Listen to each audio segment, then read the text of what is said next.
Grup neraka atau grup C di babak kualifikasi Piala Dunia round ketiga sudah memainkan 2 laga pertamanya. Dan benar saja, seperti orang prediksi, laga di grup ini tidak akan mudah bagi tim manapun, kecuali Jepang ya. Pasalnya Arab Saudi dan Australia sudah merasakan sulitnya menghadapi Indonesia yang paling diremehkan.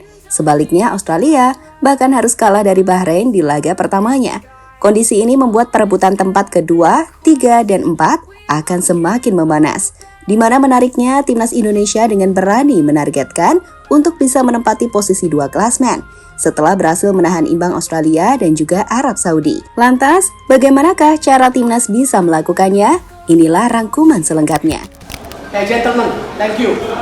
I know you giving the best you can for the 2 matches. 2 games, we got 2 points. If we want to qualify, maybe number 2, we need 15 points. 8 games to go. We have away with China and Bahrain. You believe on that? Yes. You believe on that? Yes. Not easy, I know. Thank you.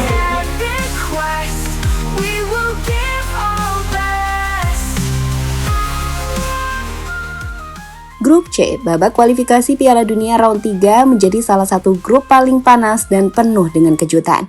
Dalam grup yang dihuni oleh Jepang, Australia, Arab Saudi, Bahrain, China, dan Indonesia. Persaingan ketat terjadi sejak 2 laga perdana, ketika tim-tim yang difavoritkan seperti Australia dan Arab menjalani laga yang sulit. Difavoritkan untuk lolos langsung ke putaran final Piala Dunia bersama dengan Jepang, pasukan Graham Arnold timnas Australia justru belum sekalipun menang. Di 2 laga awal mereka kalah secara mengejutkan dari Bahrain sebelum ditahan imbang oleh Indonesia. Sedangkan Arab Saudi, mereka juga terkejut saat gagal meraih kemenangan kontra Indonesia di kandang sendiri. Untungnya saat bertandang ke China, mereka berhasil meraih kemenangan dramatis 2-1. Untuk Bahrain sempat menang atas Australia. Mereka pada akhirnya dibantai 5-0 oleh Jepang. Dengan China menjadi tim paling menyedihkan. Ketika 2 kali kalah di 2 laga awal mereka, yakni kalah 7-0 lawan Jepang dan juga 1-2 atas Arab Saudi. Di grup ini jelas Jepang adalah tim paling superior. Dan itu menempatkan mereka untuk sementara duduk di posisi puncak klasmen dengan 6 poin, mencetak 12 gol dan belum kebobolan. Ya, Jepang adalah favoritnya di grup ini.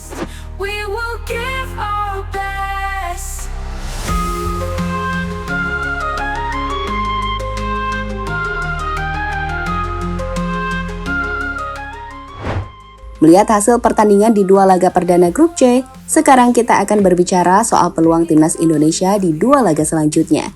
Jadi, di Oktober nanti, Indonesia akan bertanding 2 kali. Pertama, mereka akan terbang ke Bahrain pada 10 Oktober untuk melawan Bahrain. Dan yang kedua, timnas akan terbang ke China untuk menghadapi pasukan tirai bambu pada 5 hari setelahnya. Artinya, 2 partai akan dimainkan di kandang lawan langsung. Berbicara soal 2 laga itu sendiri, timnas memiliki target sapu bersih.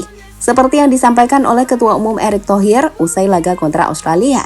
Dari dalam ruang ganti, ia mengatakan, jika timnas Indonesia ingin ke Piala Dunia, maka tim Garuda harus bisa mengumpulkan 15 poin.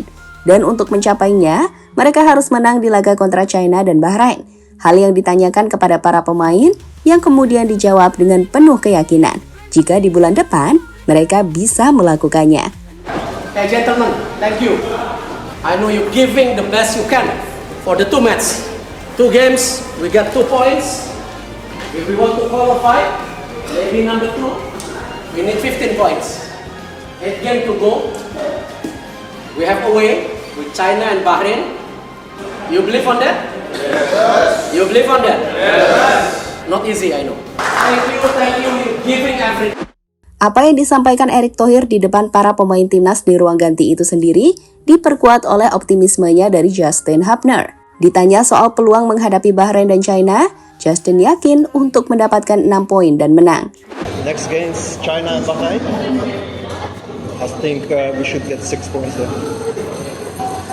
There's an issue for China that they will make the game far away in the stadium.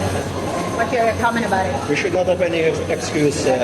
We should beat them. I think we played well today. If we can play like this against Australia, then I think the other players is good for the team. I think we have proof of it.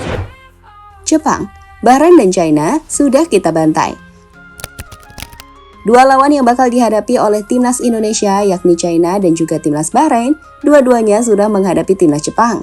Hasilnya, kedua tim itu nampak tidak bisa sama sekali menandingi Jepang. China dibantai habis-habisan oleh Jepang, tak tanggung-tanggung. Mereka kalah dengan skor 7-0. Sedangkan Bahrain dihancurkan Jepang dengan skor 5-0 di rumah mereka sendiri. Apa yang ditunjukkan Jepang saat menghadapi Bahrain dan China, sejatinya membuktikan jika China dan Bahrain gak kuat-kuat banget kok. China bahkan kembali kalah di laga kontra Arab Saudi di rumahnya sendiri, yang sepertinya menunjukkan jika secara kualitas, Indonesia bisalah bersaing dengan China atau Bahrain meskipun bermain tandang. Melihat itu, jadi ingat nih kata-kata pelatih Jepang usai menghadapi Indonesia di Piala Asia 8 bulan yang lalu. Saat itu, Hajime Moriyasu mengatakan jika Indonesia sudah di jalan yang tepat untuk jadi salah satu kekuatan sepak bola Asia. Dan kami pikir, sekarang Jepang makin yakin kalau timnas Indonesia bisa melakukannya. Selanjutnya, lihatlah artikel dari media Jepang berikut. Ini adalah ulasan dari media Jepang saat menuliskan artikel yang bersumber dari Bahrain yang mengatakan Jepang bukan level Bahrain. Ya, pada dasarnya Bahrain mengakui jika Jepang jauh di atas mereka. Hal serupa juga terjadi saat pelatih China mengakui jika kekalahan atas Jepang 7-0 adalah bukti jika Jepang punya kualitas yang jauh lebih tinggi dari mereka. So, pada intinya, jika Jepang bisa ngalahin China dan Bahrain dengan skor telak, seharusnya Indonesia bisa mengalahkan mereka. Dan itulah yang juga dipercaya para pemain seperti Justin Hubner hingga seluruh tim. Layaknya bagaimana Erick Thohir berbicara di ruang ganti.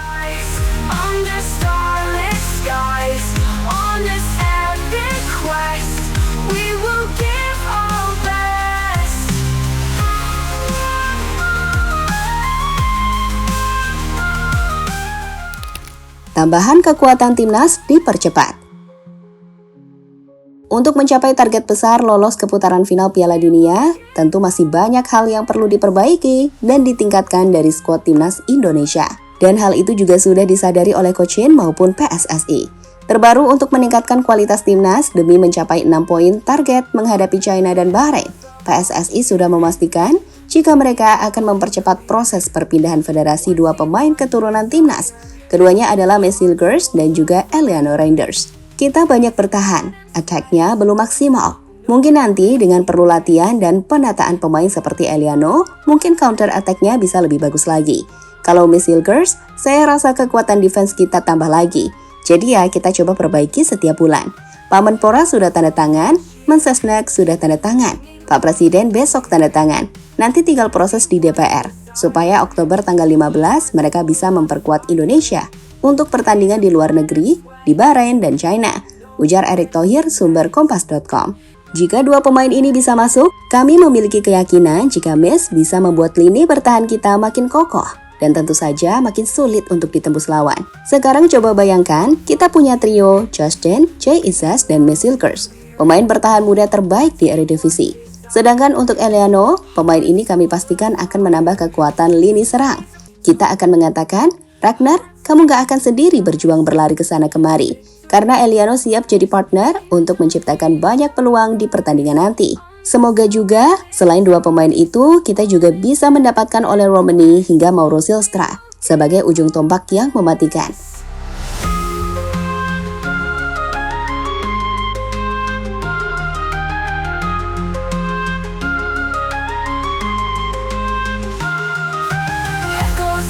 Our cheer, ringing loud and clear. One team, one desire, hearts full of fire. Main tandang lebih OP, rumput bagus. Meski bermain di partai tandang di laga kontra China dan Bahrain nanti, namun kita justru bisa optimis karena jika melihat beberapa laga terakhir di luar kandang, timnas justru tampil OP, seperti saat menghadapi Vietnam, di mana timnas menang 3-0, dan juga Arab Saudi saat kita menahan raksasa Asia itu dengan skor 1-1. Kami pikir kondisi rumput yang bagus membuat timnas bisa memainkan skema umpan 1-2 yang lebih baik.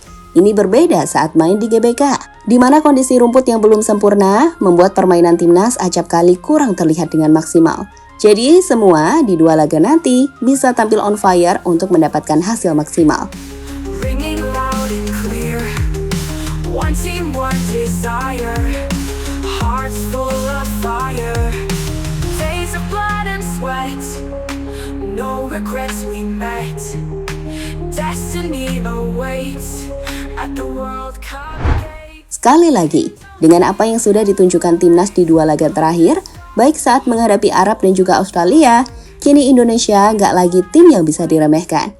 Pertahanan kita sudah sama baiknya dengan Arab dan Australia. Meski di sisi lini serang, kita nggak bisa berbohong jika timnas membutuhkan tambahan kekuatan yang lebih baik. Under starlit skies, on this epic quest, we will give our best.